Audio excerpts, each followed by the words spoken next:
Hi, I'm Theresa Papanikolas, Curator of American Art at the Seattle Art Museum, and I'm here today with a virtual overview of Georgia O'Keeffe abstract variations. We think about O'Keeffe as a painter of flowers, or as a famous resident of New Mexico and painter of the desert Southwest. Today, however, I want to concentrate on her abstraction, giving particular focus to this painting, Music Pink and Blue No. 1. This is O'Keeffe's first major oil painting, and it's also a recent addition to the Seattle Art Museum's collection.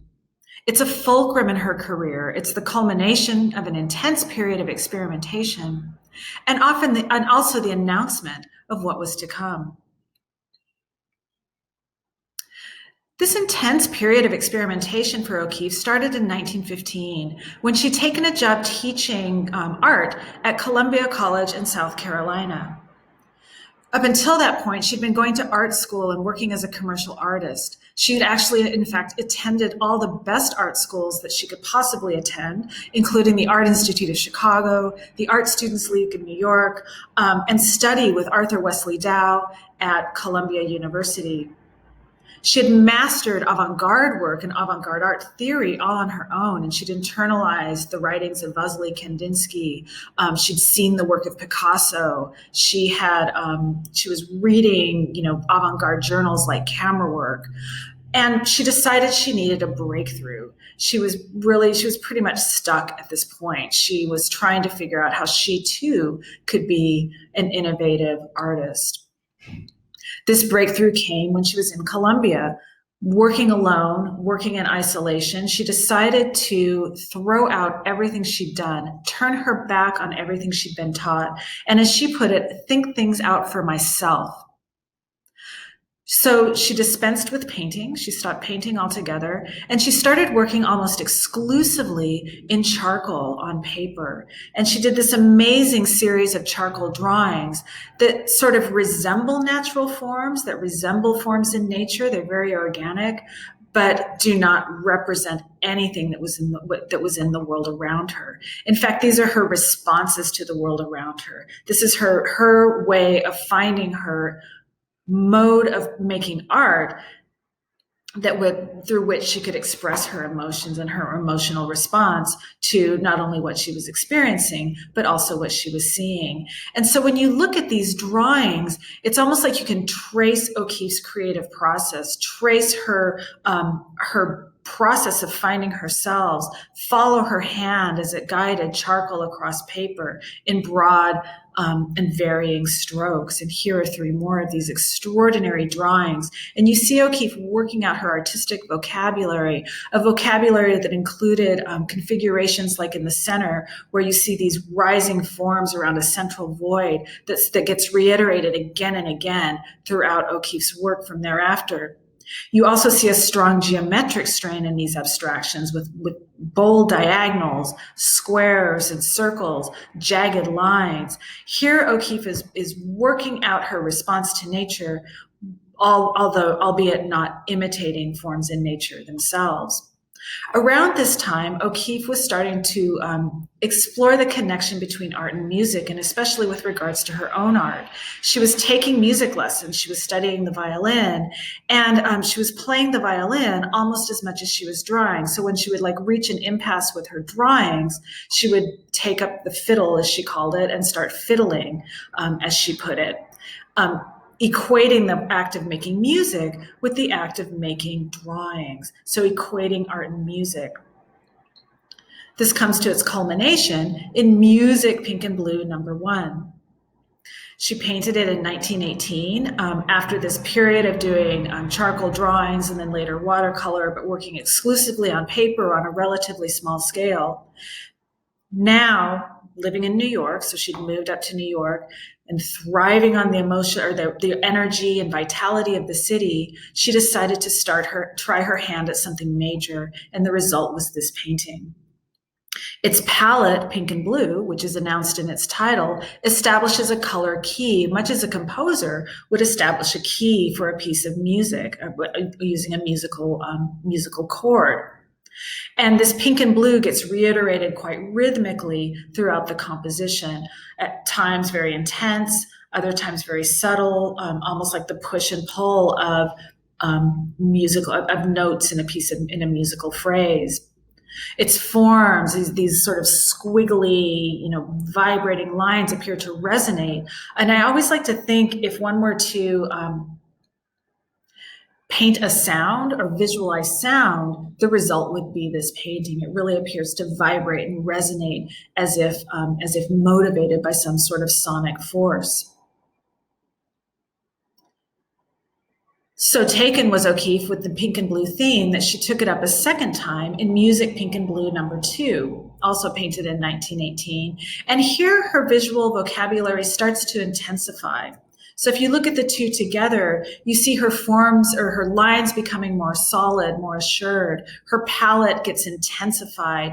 What began as very subtle tones of pink and blue in the second version of the work take on fuchsia, magenta, teal, green. There's some yellow in there, and really start to get more complex. Now, O'Keeffe liked to work in series. She really didn't feel that one could explore or solve an entire, like an artistic problem through one painting alone. And so she would often do variations on a theme, thinking about, elaborating on a set of forms, or a motif until she got it just right. And so here we see her forms literally building to a crescendo as her palette becomes stronger, her lines become bolder, and she solves the problem from painting to painting. So into the early 1920s, O'Keeffe continues to practice with this vocabulary of abstraction, and her works start to become very biomorphic. That is, they suggest forms in nature without actually imitating nature itself. And so in this painting, you see those rising forms, that central void that we saw in Music Pink and Blue #1 and #2, but the center starts to bloom like the petals of a flower. And here's the three together, showing the progress of this formal structure in her work. In the early 20s, O'Keeffe started to exhibit her work publicly. She started holding exhibitions of her work. These were sponsored and organized by Alfred Stieglitz, who was the great impresario of avant-garde artists. He supported a lot of young artists in O'Keeffe and in New York and in America. And he was O'Keeffe's great champion. He was the one who gave her first show of the charcoal abstractions. He became her mentor, and later her collaborative partner, and finally her husband, actually. And so he was a great champion of her career, organized annual exhibitions of her work, and really helped her to become, helped her achieve success early on. I mean, O'Keeffe became one of the most successful American artists, male or female, of the 20th century. And Stieglitz really helped her with that early push. But also he sort of drove critical responses to her work. He was always making a big deal out of the fact that she was a woman artist, and claiming that her form of expression was unique to the female gender. And the critics of her early work responded to her work in this way as well. O'Keeffe found this a bit alarming and off-putting, and she responded by starting to incorporate more natural forms into her work. So she's practicing abstraction, but then in the public exhibition of her work, she's exhibiting more works that are more clearly based on nature. And then even in her abstractions, she's starting to come closer to natural forms. And so in these two works, we really start to see a transition in her career from the early abstractions to her later flower paintings. And in fact, I would argue that these two paintings are in fact based on flowers as well. So Pink Abstraction on the left looks like not too different from her early abstractions. I mean, if you think back to the charcoal drawings, you can start to see some continuities there. But at the time she painted it, she was also painting pictures of pink tulips. And these are much more naturalistic. And when you think of this work, this abstract painting, alongside her paintings of pink tulips, you start to imagine to read tulip-like forms into this work, especially in the sort of spirals and squiggles that form the two outer half circles.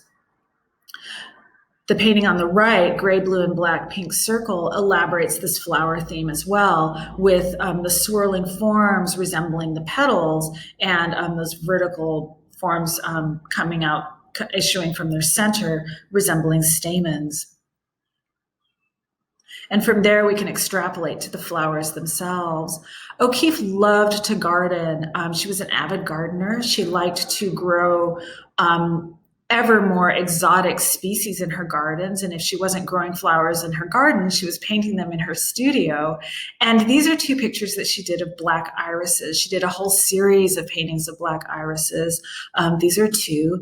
And you can see how in her flower paintings, she veers between, or she ranges between the almost totally abstract, as in the work on the left, which, if not for its title, one would think was a pure abstraction, at least that's what I would think about it, to the one on the right, which is she pulls back to reveal a more fully realized bloom.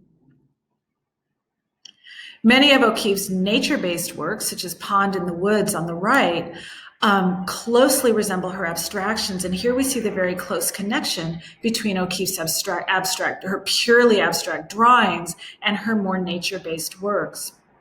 Pond in the Woods was painted in Lake George, or it's a pastel actually, so it was done in Lake George, which is where it's a lake in the Adirondacks where O'Keeffe would spend her summers. And she spent a lot of time walking through the woods and encountering mountain streams and ponds and painting pictures inspired by the natural beauty that she saw there. And so Pond in the Woods, with its palette of blue, brown, and green, its light center resembling the reflection of sky and water, its swirling forms, really conjure to mind through abstraction a mountain lake. And so you see that close link between her abstractions and her paintings of nature. This wonderful lineup show a lot of different ideas around O'Keeffe. One is her work in series. And so here we see her working on a set of forms across media, from oil painting to charcoal drawing. We also see a more geometric development in O'Keeffe's abstractions in the near perfect half spheres and strong vertical lines in this composition. And finally, we see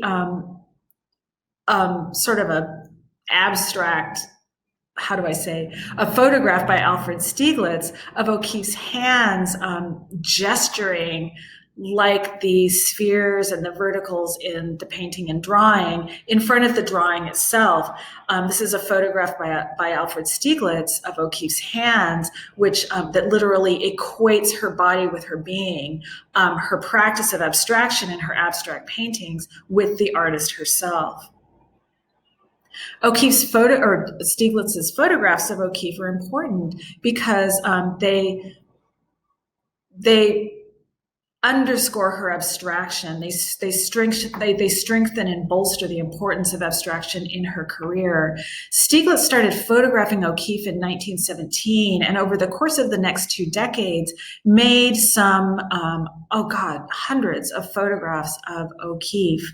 And in these photographs, she emerges as different O'Keeffe. So there's O'Keeffe the ingenue, O'Keeffe the seductress, O'Keeffe the strong woman, O'Keeffe the artist, O'Keeffe the practitioner of abstraction. Sometimes it's just her body parts and like her hands gesturing towards the forms in her works. Sometimes she poses in front of the works themselves. And taken together, this sort of composite portrait shows the whole of O'Keeffe, or at least the O'Keeffe that Stieglitz wanted to present. And much of this self-image or this branding that Stieglitz created at that time was what fueled O'Keeffe's self-image, her public image throughout her career. And it's something that she constantly had to negotiate. And finally, these two works show the geometric development and elaborate on the geometric development in O'Keeffe's abstractions. These works tend to be very hard-edged, dominated by diagonals, strong diagonals, very hard-edged curves. And I like to think of these as reflections on the way O'Keeffe's life was organized at this time, between summers in the mountains where she's like painting flowers and practicing organic abstraction, and then winter and fall spent in New York, where she's within the sort of anonymity of the city, the alienation of the city, with its very muted palette, its giant skyscrapers and strong geometric lines. So abstraction for O'Keeffe was a gateway to experiencing the material world. She experienced the material world through abstraction. This started in the early charcoal drawings. It reached its high point in Music Pink and Blue #1, and it drove everything she did thereafter, including and especially her notable and most famous flowers and landscapes.